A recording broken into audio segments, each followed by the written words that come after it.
Hello, my name's Paddy Little and I'm the Technical Director at Cervus Defence and Security Limited.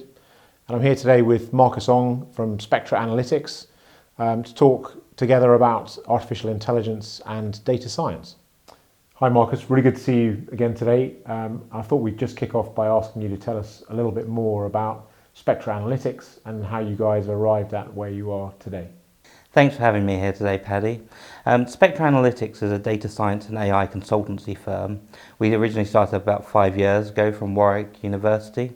We work across a broad range of different areas, from anywhere from health and finance through to defence. We work with companies to help them try to get actionable insights from their data by applying advanced statistical modelling and machine learning. So Marcus, we've been working together for about a year at Cervus and Spectra Analytics. And one of the things that we find is that people very often fall into the trap of using the terms artificial intelligence, machine learning, data science almost interchangeably. Could you help just unpack those a little bit for us and just describe perhaps a little bit more clearly for us the distinction between the terms? Yes, absolutely. It's a difficult one. We've been guilty of doing it ourselves. We originally started off saying we were data scientists and a data science consultancy, but then we've moved to more talking about artificial intelligence because that was what people were more used to talking about. So the main difference around these terms is artificial intelligence is mainly focused around performing tasks intelligently, trying to replicate what humans do. And machine learning, which is a large subset of artificial intelligence, is about actually learning these rules directly from the data. Whereas data science overlaps quite a bit, specifically with machine learning, and that's really around trying to find these actionable insights into the data. So in the context of that very clearly described distinctions between artificial intelligence, machine learning and data science, as you know, we have a goal and an ambition for Hive to get it into a place where it can ingest a variety of training data sources, where it can generate extremely insightful descriptive analytics, diagnostic analytics, and then ultimately into the really exciting domain of predictive and potentially prescriptive analytics. So I wonder whether you could say a few things about some of the things that you're doing for us already or planning to do for us to help get into those sorts of areas. Yeah, Cervus has got some really exciting and ambitious plans for Hive. We've been trying to develop those more small building blocks which will allow us to achieve that goal. In particular, we've been working around natural language processing, analysing communications.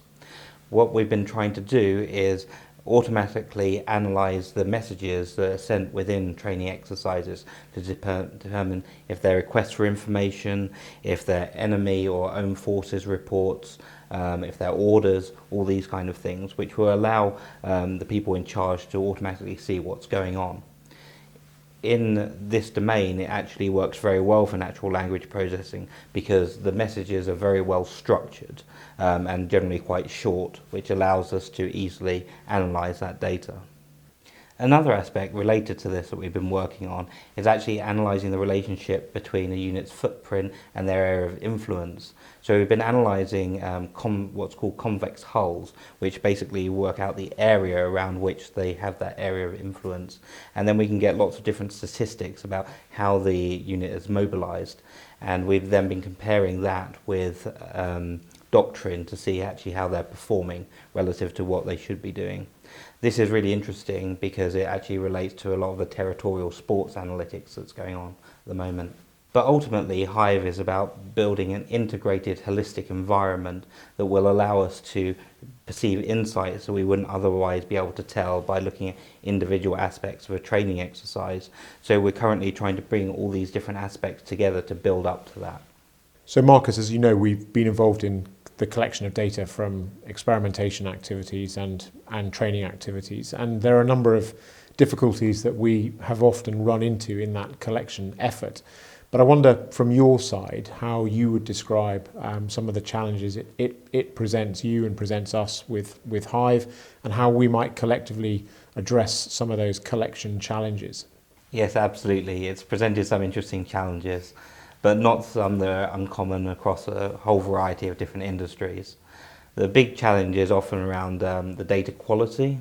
We've spent a lot of time doing a lot of the data cleaning, the data wrangling, to make sure we have the accurate input to the models.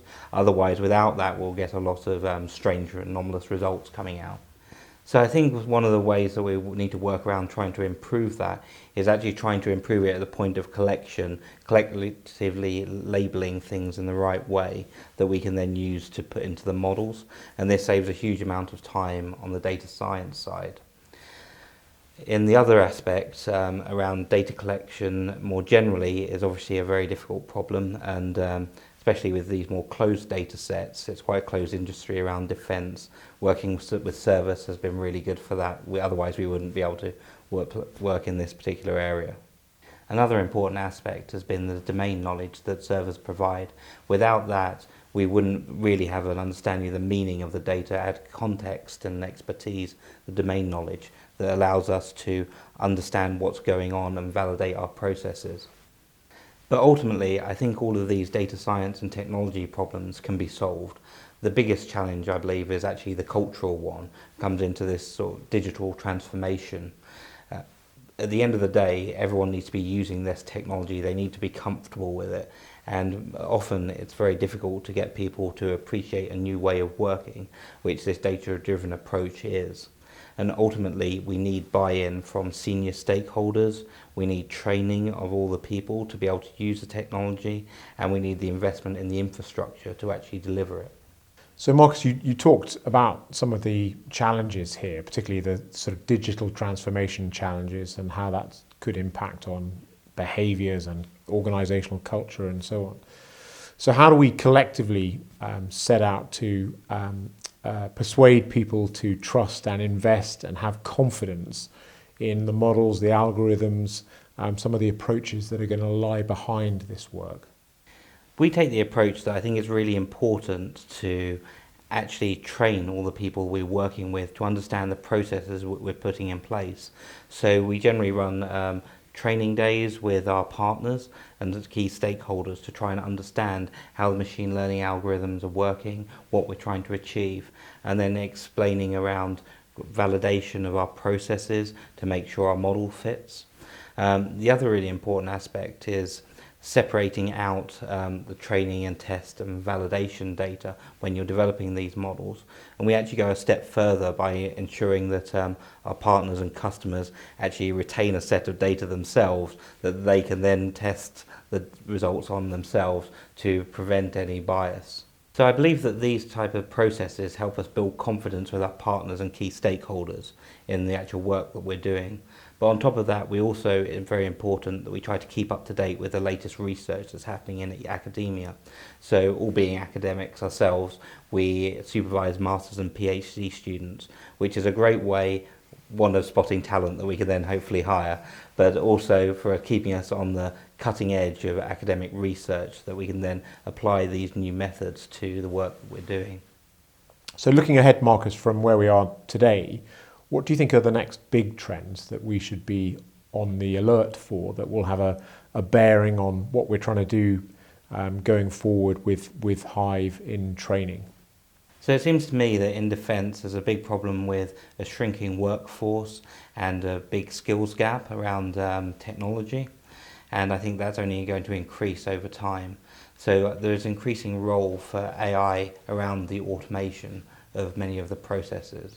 That brings us around to one of the next big developments around machine learning and AI, which is around ethics. And this is such a fundamental importance for the defence industry and the healthcare. And this, sadly, in the past has had rather a cavalier attitude from a lot of the technology companies, and particularly a Silicon Valley attitude to the development of these algorithms. So it's really important that we understand biases within the data, whether we have justification for what we're actually doing. It all leads back to accountability, which we haven't seen in a lot of other areas. Marcus, I wonder if you could say a few things now about the sorts of things that we might consider doing going forward, Cervus and Spectra, in the context of Hive, the sort of developments that we might explore going forward. The next steps will be moving from descriptive analytics, telling you what's happening now, to predictive analytics, telling you what's going to happen next, to then prescriptive analytics, which tells you, given you know what's going to happen next, what should you do about it? And this interestingly connects with some of the virtual reality stuff that we've been doing. So connecting some of the data sets from virtual reality training with real exercises allows us to augment the data in a much larger way that will allow us to develop some of these different approaches to influence the decision-making process. Marcus, we've really enjoyed the last year working with you guys, and we've worked now across a whole variety of different projects, both in the Middle East and here in the UK. What are your impressions of working with Cervus? We've really enjoyed working with Cervus over the past year, and it's been great learning from you guys and your domain expertise to get a real understanding of the challenges that face stakeholders in the defence area. We also really like the way that you are committed to long-term development to really make the most out of training and experimentation area. And you're also great guys to work with. Marcus, thanks very much for your time this morning. Really enjoyed chatting to you. And I hope you've enjoyed watching the vlog. What we hope it's done is convey a little bit more about what Cervus and Spectra are doing together in partnership, trying to address a number of really distinct challenges that face defence in trying to exploit the power of artificial intelligence, machine learning and data science in the training and experimentation area.